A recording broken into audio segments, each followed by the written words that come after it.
Morning, everyone. It's a Friday. It is report card day. In case you didn't know that, your report cards are supposed to come out last night at midnight. Not sure if they did or not. I don't really have a way to check on your side, but just to let you know that those are available to you. In terms of grading, still no update on how market report 4 is going to be calculated or averaged in. I kind of explained last video how I'm going to handle it. But continue to do your work.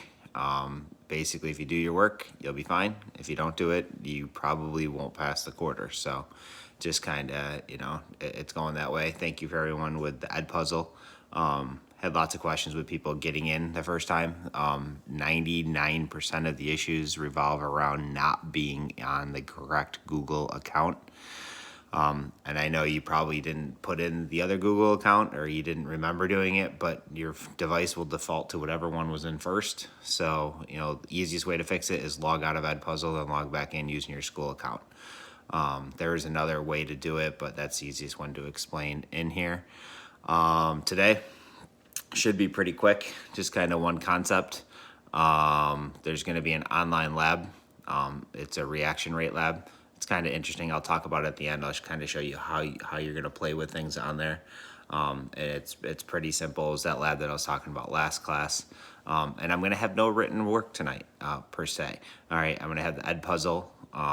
This is going to be viewed through Edpuzzle, and then you're going to have answer questions on this, just to kind of, for you guys to become familiar with this, because this is going to kind of probably be the platform we're going to use for the rest of the year, unless we get back into the classroom, which is a hopeful option. All right, okay, so here we go. Bell ringer.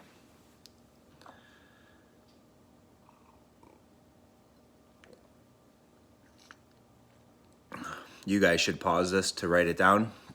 Collision theory. Basically, collision theory states that if particles collide, they will react.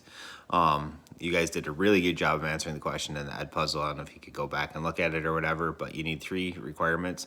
Particles must collide. They must collide with enough energy, and they must collide with the proper orientation in order for things to react. So refrigerator works because bacteria, fungus are particles. All right, for them to do the things they need to do, they need to collide. All right, refrigerator slows the movement of particles down.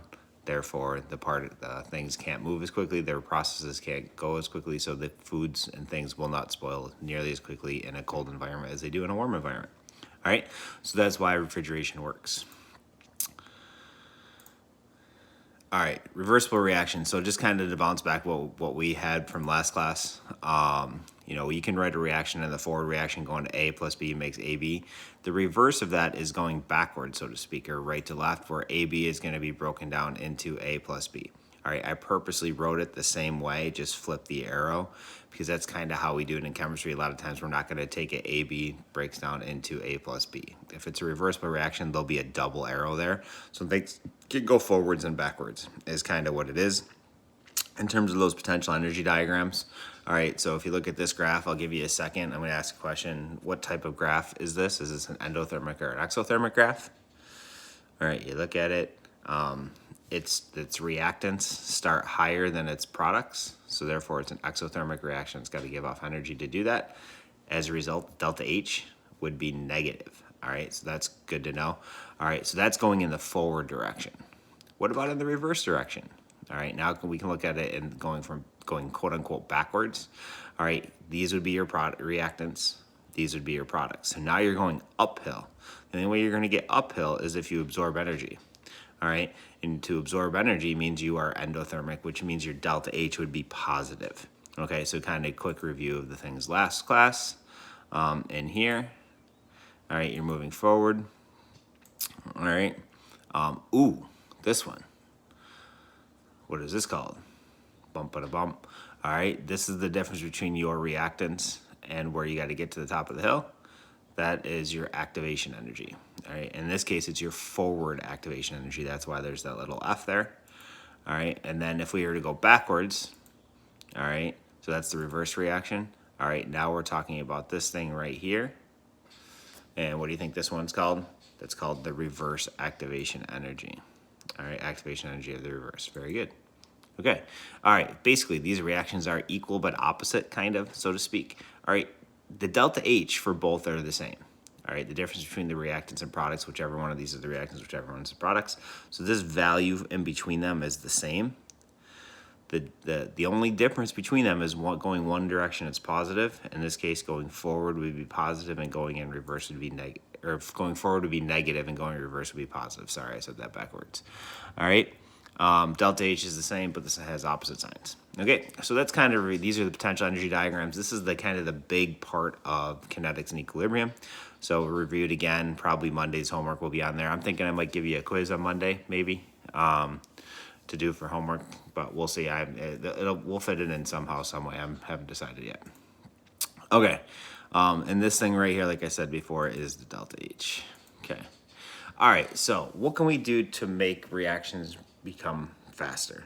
Or if we wanted to, we could slow it down. But today I'm going to talk about in terms of making them come faster.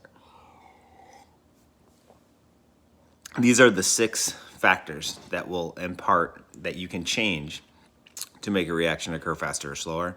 Like I said, we're going to talk about in terms of faster, and we're always going to think about this in terms of more collisions. What can we do to temperature to make more collisions? What can we do to concentration to make more collisions? What can we do to particle size to make more collisions? The nature of reactants to make more collisions? What can we do to catalysts to make more collisions? And what can we do to pressure to make more collisions? All right, so that's kind of how we're going to handle this, and we'll kind of go individually, and then this is pretty much it for the day. All right, and then we'll talk about the lab for about a minute. Okay, so here we go, temperature. If you want to make more collisions, what could you do to temperature? All right, would you increase the temperature to make them collide more frequently with greater force, or would you decrease temperature? All right, think about people running around in a room. If everybody in our classroom was to stand up and run around in straight lines, what would we want to do to the speed of those people? Because that's kind of what temperature is. All right, you'd want to make them go faster, so you're going to increase temperature.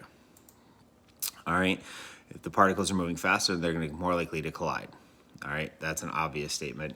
The other thing is they're moving faster. They are going to have a greater amount of energy upon impact, which is could be enough energy to overcome the activation energy. All right, so it's the greater force of the collisions. All right, which means it can, if it's high enough, it can overcome the activation energy, and that the reactants will turn into the products. All right, so if the temperature increases, particles are moving faster, more likely to collide. Increased speed, greater force of the collision. So that's one. I'm going fast to make the video shorter. You can pause and write it down. Concentration. Now, if we want to make more collisions of concentration, all right, concentration is like particles per unit of volume. All right, you want to have, to make more things collide, you want to have a greater concentration. All right, more particles equals more collisions. Now, I'm going to briefly talk about having an upper limit. Think of our classroom, and on a normal day, we'll have 20 people in there for a class. All right, what if we had 200 people in there? That is obviously more people or more particles. All right, but are the people or particles going to be able to move and get to enough speed and to hit each other with the proper orientation? It's going to be hard to do. All right, so there is an upper level to concentration. We're not going to talk about it at our level of chemistry. Basically, all we're going to say is more particles equals more collisions. And then that crowded space effect is what I talked about.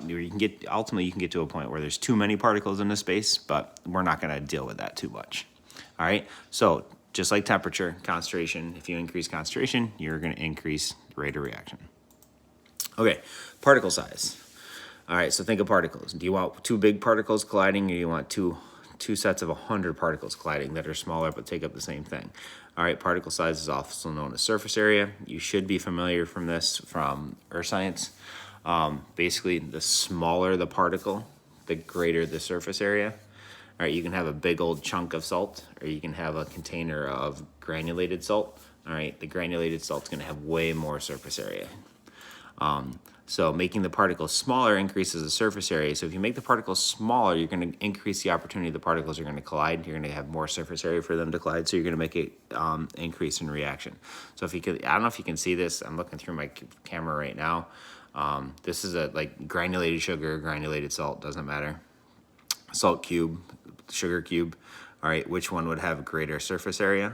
The spoon definitely would have greater surface area, and therefore, because it's got greater surface area, it would collide more frequently or have a greater opportunity of colliding. But the particle size, which one of these particle size is bigger or smaller? This is smaller. So to make reactions go faster, particle size has to decrease. But think about that in terms of surface area. The surface area is increasing when that is happening. Nature of reactants. We talked about this in bonding briefly, said we'd come back to it. Nature of reactants is basically what holds it together. What type of bonds does it have? All right, and if you think of nature of reactants, we're going to talk about ionic and covalence. All right, ionic compounds are faster. All right, the reason why ionic compounds are faster is because when, generally speaking, they're going to react in solution. So that means they're already broken apart. So you don't have to break bonds, you just have to form new bonds. If you have a covalent compound, whether it's in solution or not, you first have to break the bonds that hold the covalent molecule together, and then they reform new bonds. So it's kind of like a two-step process with covalent compounds versus a one-step process with ionic. All right, so that's what makes covalent compounds slower or ionic compounds faster. So just remember that ionic compounds are faster. Easy way to go. All right, catalysts. We talked about those briefly last time. What does a catalyst do? A catalyst speeds up a reaction. If you remember in the potential energy diagram, all right, you got the roller coaster hill, so to speak. What a catalyst does is a catalyst provides an alternate pathway. It provides a different pathway around. All right, I'll do my best again to try to draw this. We'll see. So let's see, where is it again? I think up here will work. All right, so we have a mountain. If anybody ever climbed a mountain before or went hiking on a mountain, this is an exaggerated drawing of that. And then on the mountain, we have somebody who is hiking up the mountain. All right, I'm sure you're laughing at my drawing here. All right, so we have this person going here, and they're, walking, they're on a path up the mountain. Now, one way to get over, if they ultimately want to get over to this spot over here, they ultimately want to get over here. All right, there's a couple ways you can go. You can go, try one more color. Let's see if we can get to, let's do purple. One way is you can go up to the top of the mountain, and you can go down the other side of the mountain. All right, and get to that point there. All right, that is one way. Another way is you can just go from here right over to there. All right, it might be easier. There might be a path that goes up and over. All right, but this is a much more direct path. All right, this is the path that most people take because there's a trailhead already there. This is the path that somebody else takes. This is the path with a catalyst. So this is the catalyst path right here. All right, it's a different way to get to the ultimate end spot that you're looking for. All right, so it's catalyst is a substance that will increase the rate of reaction without being used up. It's an enzyme. You guys, usually it's an enzyme in biology terms, or you heard that enzymes are catalysts. It's not the only catalyst. All right, but what it does is it lowers the activation energy. All right, and the reaction pathway is shortened. So we kind of have our mountain here. So we have, if you think of this in terms of a potential energy diagram, you have this thing right here. All right, so you have to go up and over your mountain over here, the catalyst, and I'm going to draw it in a dotted line because they always draw them in dotted lines. All right, provides a different path to get over. That gives you that shortened path or that shortened hill to get over. All right, let's see if I can get I'm trying to get there. It is. All right, so catalyst, basically you add a catalyst, it's going to speed up a reaction because it's going to provide a different pathway. All right, and it makes collisions easier to occur. Have a great demo for this. I can't do it at home, so maybe next class we'll show you a video of it. All right, and then the last thing that can make reactions go faster or change the rate of reaction is pressure. All right, and pressure only impacts one phase of matter. It only impacts gases. All right, so what do we want to do to pressure to make more collisions? If it's a gas, we want to increase the pressure or decrease the pressure. All right, you're going to increase the pressure. All right, increase the pressure is going to squeeze it down. It's going to put more particles in a smaller space or more particles in whatever space you have. All right, so therefore it's going to make more collisions. So that's it for our discussion on how to make reactions go faster. Remember pressure. If you increase pressure, it only affects gases. All right, here we go. So this is just a screenshot of the lab. So I'm going to give you a lab today. I'll probably put the link in there. The link's in the lab paper as well. All right, but when you get to the experiment, you're gonna see this thing right here. It says mix the solutions. All right, over here on the right, you're not gonna touch anything over here on the right. All right, I'm trying to get, if I can get. So, you know, here, this side over here, you're not gonna touch anything, just leave that there. That's nothing that you're going to play with. Basically, when you do this lab, the only things you're going to play with are right here. We're gonna deal with this drop down right here, and this is gonna change the concentration. This isn't a live link, so I can't show it to you right now. But this has, I think it's 0.01, 0.02, and 0.04 molar concentration. So we're gonna change the concentration and see what it does to how quickly it reacts. All right, and then you're going to change the temperature, which is down here. All right, these other things we aren't going to touch, they're gonna stay the same. So when you change your parameter, you come in here and you change it to a different concentration, you're gonna click on mix of solutions. It's gonna give you a video and show you, and you have to start and stop a timer. All right, and you're gonna record the time it takes to occur. All right, so in this case here, we're gonna play with the concentrations.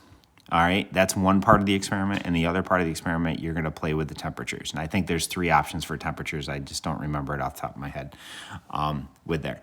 All right, and you basically, you click on mix the solutions, it'll take you to another screen.